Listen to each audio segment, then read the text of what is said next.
রাজধানীর মোহাম্মদপুরের জেনেভা ক্যাম্পের আধিপত্য ধরে রাখতে বেড়েছে অবৈধ আগ্নেয়াস্ত্রের ঝনঝনানি। টানা ৮ মাস ধরে ক্যাম্প জুড়ে চলা সংঘর্ষে চরম নিরাপত্তাহীনতায় সাধারণ মানুষ। আওয়ামী সরকারের পতন হলেও সাবেক মন্ত্রী জাহাঙ্গীর কবির নানক এবং কাউন্সিলর রাষ্ট্রণ বাহিনীর অপরাধ জগৎ এখনও সক্রিয়। দীপু শিকদারের ধারাবাহিক প্রতিবেদনের আজ দেখুন শেষ পর্ব। ছবি তুলেছেন এরশাদ আলী।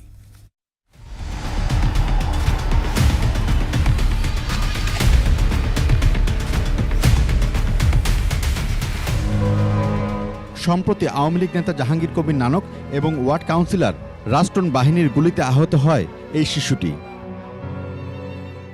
আমি চাল আনতে গেছিলাম মুদি দোকানে, বাস এখান থেকে বুনিয়া সোহেলরা আয়া সবারে গুলি মারতেছিল, বাস আমার 3টা গুলি মাইরা দিছে। এই যে একটা পায়ে আর একটা ঘটনা, একটা হাতে, 2টা বের হইছে, একটা এখনো আছে ঘটনা। মিলনের মতো আরো অনেকেই রক্তাক্ত হয়েছে গুলি বা ধারালো অস্ত্রের আঘাতে। কয়েক হাজার বিহারির বসবাস এই ক্যাম্পে।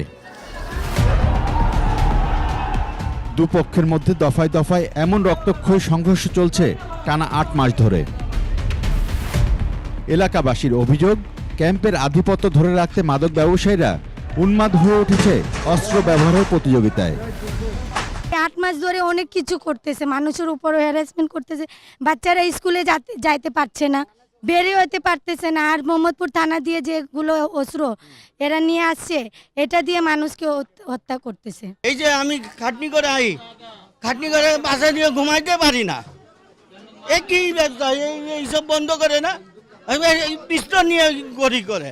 এরা আদাবর থানা, মোহাম্মদপুর থানা অস্ত্র লুটপাট করেছে ওই রাষ্ট্রনের অধীনে। যখন তখন বাসাবাড়িতে হামলার পাশাপাশি লুটে নেওয়া হচ্ছে মূল্যবান মালামাল।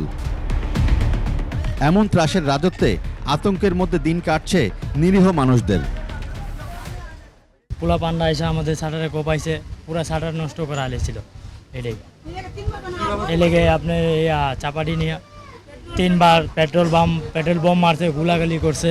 হিরোইন ব্যবসা করে এরা দুনিয়ার ভিড় জাম লাগায়, এগুলো কথা বললে এরা বোম মারে, চাপাটি নিয়ে সকালবেলা সারা রাত ঘুরতে থাকে, যারে তারে কোপ মারে, দোকানপাট খুলতে দেয় না। ওর পরে মনে করেন যে দোকানপাট লুট করে, ঘর লুট করে।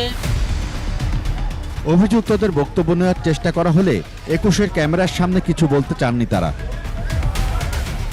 এর থেকে পরিত্রাণের দাবি বিহারীদের সংগঠন এসপিজিআরসির। রিজন তো বুঝতে পারতেছেন কিসের জন্য যে সংঘর্ষ হয়, ঘর বাড়ি যেন ভাঙাভাঙি হয়, জিনিসপত্র লুট হয় এবং যেন দোকানপাট যেন খুলতে দেওয়া হয় না। কেন? ভাই ব্রাদার আমাদেরই আছে, যদি আমাদের কথা যদি না শোনে তাহলে আলটিমেটলি আমার কাছে একটি পথ আছে, আমি এখান থেকে রিজাইন করে চলে যাব।